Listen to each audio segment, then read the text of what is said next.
What's good with YouTube? Y'all already know Big Wacko from a convict's perspective. And you already know what time it is. Coming directly from the county jail with another positive message.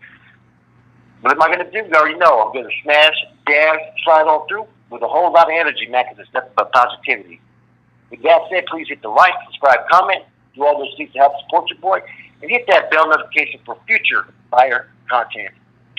So, man, this topic right here, now, I just heard from someone right now, right?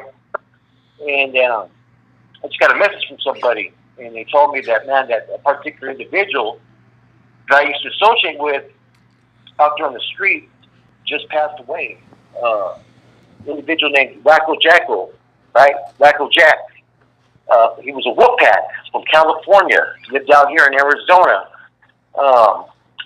which was kind of interesting because, you know, I've only met him a few times, man, but instantly it was kind of interesting that me and this individual clicked, you know, and right now there's a lot of speculation of what happened to him as far as he was only in a CCA in the feds for a week. And I think it was suffocation, asphyxiation, basically, and there's a lot of speculation as far as what possibly could have happened. Some were saying that he died because he was kind of sick and that he had some, special condition, right, or critical condition, right. And some are saying that maybe something had happened. And if you're from California, especially if you're part of any of the white factions that fall under the California AB, you know that the Wolfpack have been green-lit in California. Them and a few other factions are not allowed to walk the main line due to the Aryan Brotherhood. Now, the facility where he was at, it wasn't actually a BOP prison facility, but it's a place to where if you're fighting a federal case, they have you housed there. So, who knows, man? I mean, right now there's a lot of different rumors. I'm not going to speculate, but I'm going to say rest in peace to his family, man. And, you know, it's kind of interesting, right? Because here's an individual that I came in contact that's through a homeboy from Verdugo, and I met another cat that was actually a P9 out here as well, right? And here, far away from home, right? And traditionally, you know, one of these dudes is a Southsider. One of these dudes is part of Public Enemy, right? And the other dude is actually a Wolfpack from up north, from Sacramento, right? And traditionally, as we all know, these are traditional enemies that I would find out in prison anywhere in the state of California. And what was even more interesting is when the Wolfpack were first starting to find their roots, right? And before they were green-lit by the AB in 2006, I'm pretty sure a lot of people know this, I'm the one that actually put the green light in DBI on the Wolfpacks and declared war on them, and declared that all Wolfpacks would not walk the lines in DBI and Tracy. And in the aftermath effects, all Wolfpacks were basically removed that tested those yards, and there was a lot of bloodshed. A few riots kicked off, a couple, situations where the staff set up the homeboy. And here I am, years later, actually able to call people who I used to sit there consider to me as my enemies. I'm able to consider them basically friends nowadays, man. And like I said, it's a sad situation when you hear about someone who maybe possibly passes away that you knew, man. And, you know, as you grow older, and this is the message for everybody out there, man. A lot of times we traditionally have like enemies. You know, we follow the trend. You know, kind of like how you see in Lefty Gunplay, when he first started getting interviewed, man, he started taking attacks like Northerners and stuff, right? Because he felt it was a popular trend. You know, he thought that it would, give him some type of clout chasing, basically, right? And a lot of times now we start to hate people that we don't even know, right? You could be from a certain gang or from a certain hood, and, you start to hate people based upon what hood they're from, what race, what state they're from. Always this type of stuff comes into play as far as enemies, foe, oppositions, whatever you want to call it.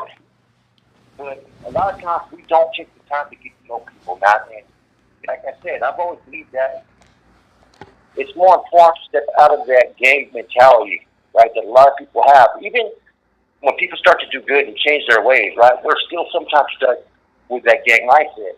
We're sometimes focused on where that person's from or what affiliations, oh, he's white or he's black or he's Mexican. And a lot of times we start to put stereotypes on people. we never give them the chance to reveal who they truly are. And I've always believed that one's actions will unveil the mask that they hide behind. In other words, you're going to show by your own personal actions. And today, like me personally, right, I've been saying this for a long time.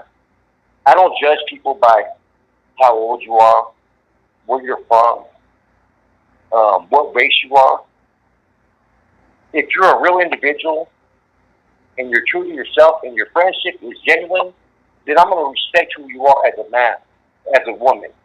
I'm not going to sit there and carry titles and labels. And I think that's the worst thing nowadays, that people attach labels and titles. And when I hear about people that traditionally, like, were enemies or oppositions, and the relationships that now I have with people, you know, it's a great thing. You know, I went to a Bible study yesterday, and, you know, like I said, there'd be a South Sider, there'd be, blacks, whites, Mexicans, different hoods, Crip Bloods, and we're all pretty much there having the same push, the same agenda, you know, and that's where I think I could sit there and tell people, youngsters today, like, don't be so quick to put stereotypes or titles or labels.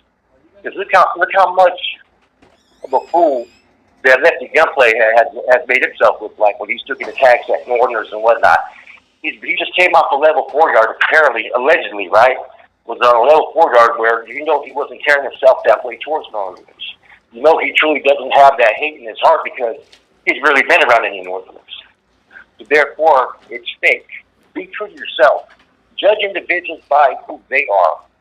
And if you're trying to be a better person, right, and you're trying to look for people who have those same qualities, it doesn't matter where they're from, man. And I'm sad to sit there and say that a friend of mine just passed away, you know, and respect to his family, you know, my condolences towards them, and, you know, who's to say what may have happened, man? I mean, I know as I'm getting older, you know, my mindset, it looks at things in a whole lot of different perspectives, man. I don't look at people with as much hate or as much anger as I used to when I was younger. It doesn't mean I don't get frustrated with people or I have expectations in some people, or, you know, sometimes, you know, things I see that I don't like, but I'm starting to learn that sometimes, man, it's more important not to judge people. And that's one thing I'm trying to learn today, is not being judgmental of others. Not looking at somebody like, man, that dude's a winger, that dude's a sucker, or this and that. Not looking at people that, man, he's full of shit, he's a liar. Looking at people in a different lens, a positive lens. Because if you want to look at the negative in people, you can find it. You know? If you want to look at your enemies and you want to look at something negative just because you want them to be your enemy, you're going to find something every time. But the same thing could be said about you. You know, like people say, every time there's one finger pointing at someone, there's three fingers pointing back at you. And that's something that now as I get older, I'm trying to learn to live by. And, you know, it's interesting that years ago, when I run into people, like, even when I first was you know, off row and trying to change my ways, I would meet people that were part of the opposition or the foe. And I still would have a certain feeling towards them, right? Today I can honestly say that I don't have a heart that's full of hate, right? I don't have a heart that wants to hurt people. I don't want to do harm to people, man. And when I hear about people passing away, or when I hear about people that traditionally would be my oppositions or enemy, and to hear something bad happen, my heart goes out to them. I care now about people, man. And that's a human trait that for years I was almost felt like I was a sociopath. I had no emotions towards people, you know. And that's the great thing about changing your way, changing your thinking, and changing your way of living life. That when you start to care about things, you humanize the situation. And I think a lot of times we forget that the next man or the next woman, whatever they may be going through, they're a human being just like us. Anyways, man, I just wanted to say a real quick video on this. This was kind of interesting, man. You know, it made me take a reflection on all the people that I've met on my journey in this 47 years I've lived. All the people I've met, man. Some of the people that I've hurt. Some of the people that I helped. And that I hope this last chapter of my life that I've been able to do more good. And, you know, I could never fix all the bad stuff that I've done in my past. but I don't have to keep on making those same mistakes. With that said, your boy Flacco, Accomplished Perspective. I'm out.